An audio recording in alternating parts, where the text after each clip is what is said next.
Oh!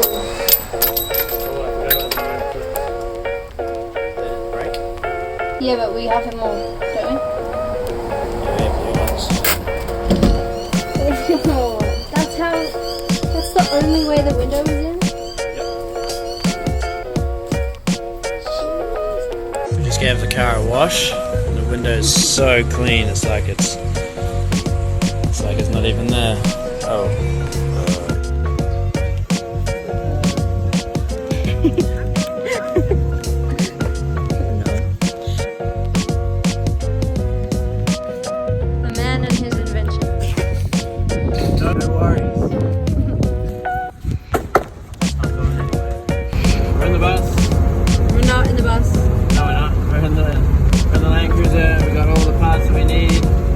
Last day of 2022 and we've got the foil board on. We're going to put this stuff on, which is like a waterproofing stuff in, which stops the moisture getting in on the wood, I believe. So it sort of should run down here if we do have any issues, and then we'll know sort of exactly where they're coming from. But it stops, like if we're cooking or something here, it's going to stop that moisture going up into the roof and causing more rust than we already have. So yeah, we're going to put this on over top of the foil board that we've done here, and then we're going to run a plank of wood along here and use this as a guide for our first piece, because this will be sort of the only place where we can actually get a full length of wood going from the front to the back, and then we'll have to cut around our bedroom cubbyhole roof thing. So yeah, I've made a few little bits of wood up there that we're going to attach these bits of wood to in the front, and then yeah, we'll see how we go. Hopefully it goes well. So, welcome to the spaceship. We've foil boarded and now water lined the whole inside of the bus. Yes. Thanks. Big thanks to Michael for helping us out with this beautiful roof today. Excellent.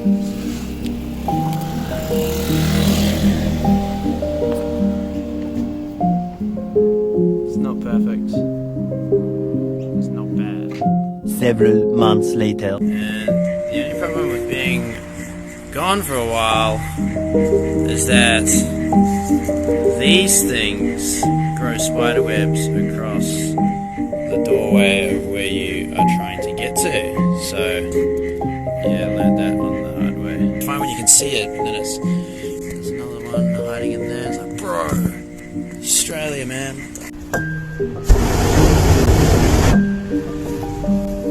It's alright, I got it. Hello, my name's Sasha. This is my bus. Welcome. Baby has arrived. Da, da, da, da. This is his buns. This is his So, after a lot of work, we've finally got this chair put back into the thing. Basically, had to pull out this whole ground floor. Wow, it looks good on video. You can't really see the blemishes up close on the video, but Sasha approves. But yeah, had to take this whole piece of wood out, this whole platform, because it was being eaten by ants and rotting away. And I've made a bit of storage underneath. I'm going to attach that, but basically that gives us access to all under here. And then there's the water tank under here, which I have welded all the holes up so it doesn't leak anymore. And sound deadening underneath. Put some of the wall in. There's insulation behind that. So yeah, still a long way to go, but it's good.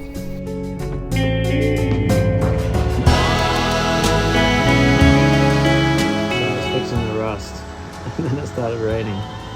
Also, this is the new truck that I bought. So, attempting to fix up this windshield. So I fixed the windshield to the best of my ability. Mosquito using fiberglass filler just to cover up a few of the little small rust spots that we had. So pretty much what we had just these little bits start to flake out where the glass meets the metal, and I could have just siliconed it, but I wanted to sort of put something really solid in behind it to make sure that it wasn't you know, going to fall apart or fall out. For now it's just got some primer over it until we get around to respraying it properly. Now this project has been absolute chaos, and whilst we did manage to finish most of the roof and the walls, we were also out of action for about 4 months whilst Katie recovered in the hospital and we adjusted to becoming new parents. All whilst working a full-time 9-to-5 job. I must admit, this project and the rust in particular has gotten away on us a little bit. I've done my best to cut it all out, rust convert it, seal that in with Bill Hirsch paint and reinforce the underlying metal so it's structurally sound, and then fiberglass fill it. A video that I can go into another time, but as you can see, just from this scene here, we've got a big patch of fiberglass filler there that I need to sand back once I take this ladder off. There's a bit of rust running down here, in here, and in here, which I've cut out and fixed up. And then pretty much all along there as well. So, I mean, none of it was majorly structural, but yeah, it did need to come out, it needed to be fixed.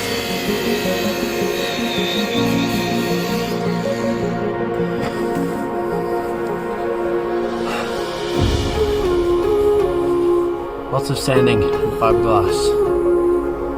It's great. I promise there's not anything else.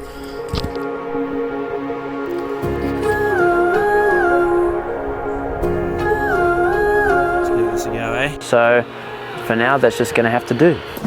Mechanically wise, we've also had it in for a full oil service change, new filter, new coolant change. We took the alternator out because we were getting a 12-volt reading out of a 24-volt system, so we took the whole thing out and we tested the alternator and it was actually working, and it was because I unplugged this little cable here, this little regulator thing. But yeah, we ordered 2 new alternators, a 12-volt one and a 24-volt one, just to realize that the alternator at the moment was fine as it is. It was just getting an incorrect reading because it was still partially hooked into the old solar system that we had set up in here. So because we took that out, I screwed it up. What else? I don't know. I sound deadened all this. It took far too long.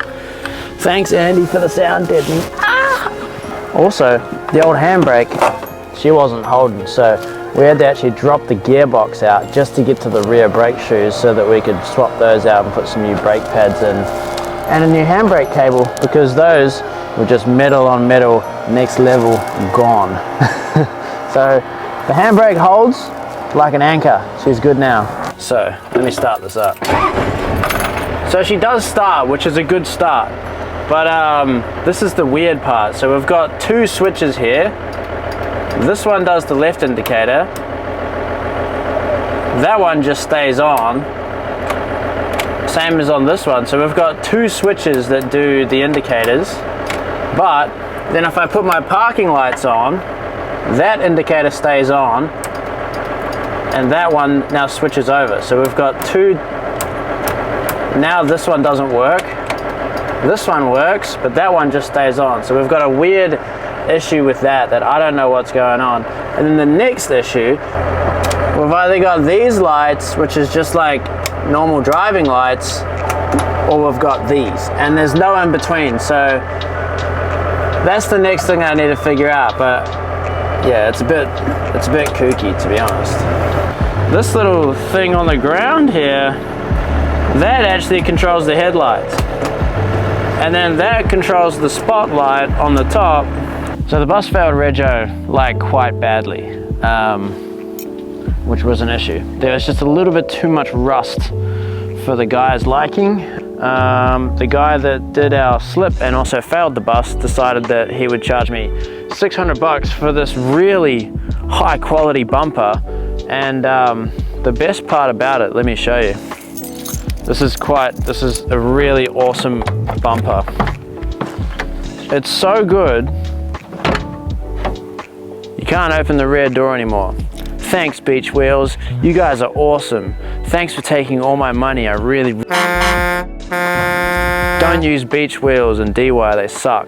There is one good thing about this bus falling apart faster than I can fix it, was it actually motivated me to finally quit my job, because I wasn't really feeling appreciated, wasn't enjoying it, and you know, I didn't get to see my family as much as I'd want to either, and you know, the money that I was making was only going to fixing this bus anyway, which was actually costing me more than it would have cost to fix it myself. And you know, now that I've quit my job, I've got enough time to work on the bus, hang out with my family, and save some money in the meantime. So it actually worked out quite nicely. I'm really happy about it. At the moment, it's currently in a state where it's not leaking, and it seems to be as sealed as I can get it for now until we get back and I can spend some time respraying the whole bus. We're most likely going to Raptor coat it just to give it a really good hard seal that's not going to let us down on our trip around Australia. So yeah, that's going to be a fun project when we get back. It seems that the hardest part of this project is over, which is really nice, because we seem, so far our progress hasn't been progress, it's been stripping it back and stripping it back and stripping it back to try and get to these different things that we need to get to. We've finally got it to a point where we can actually start making some real progress and building it instead of pulling it apart just to get to these other things to fix those, so that we can pull that out so that we can fix it. I'll give you an example. To get to the ant's nest that was actually sitting under here, first I had to take out the electrical system that was here, and then I had to take the water tank out that was here, and then I had to take out this whole block of wood that I'm sitting on right now, because that's what the ants were eating. And then to get to that, I had to pull all this out and then figure out all this electrical cabling and stuff, lift this whole thing up, take the whole platform out, and then, you know, we finally actually got to the issue. We got rid of the ants, good, and then came time to start rebuilding it, but I couldn't rebuild it. I couldn't put this back in until I built this wall. So I had to take out this wall, fix all the rust in the wall, sound deaden the wall, insulate the wall, put tongue and groove on the wall.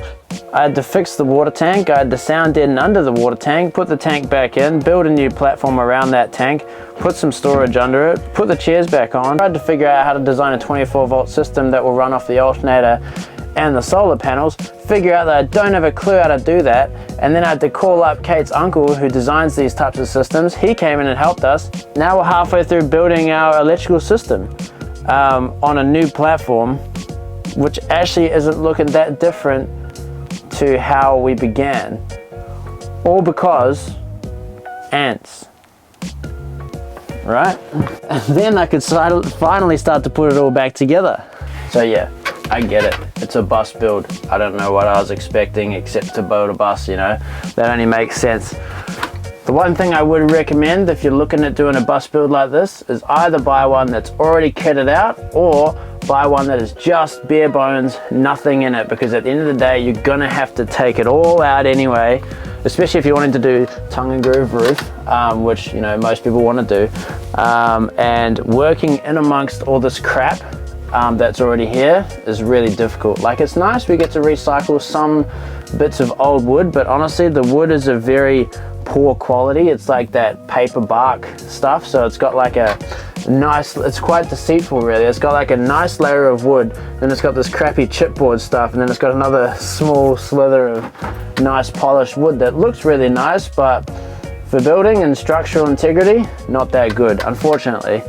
The craziest part is, whilst I've been mucking around in this bus, my darling girl Katie has been creating a 12-piece collection to be showcased in Paris Fashion Week, whilst also running a business, saltuslabel.com.au. Go check it out. She does amazing things whilst I'm mucking around, wasting time in here fighting with ants. So yeah, she's doing all that with a baby strapped to her, and we're actually going over to Paris tomorrow. Yeah, we fly. Yeah, but we'll be full swing back into this project as soon as we get back, because I have no job and I'll be able to dedicate a lot more of my time to this build, which is very exciting, and I'm hoping to have it done by Christmas, because now I've got a plan, I've figured out what I need to do, we've got all the parts ready to go, the engine runs, just needs a few little electrical things done to it, and we should have a very good and capable bus that will be able to take us safely and happily around Australia. So stay tuned for the next episode. Check out some other videos if you want to, I don't mind. Bye.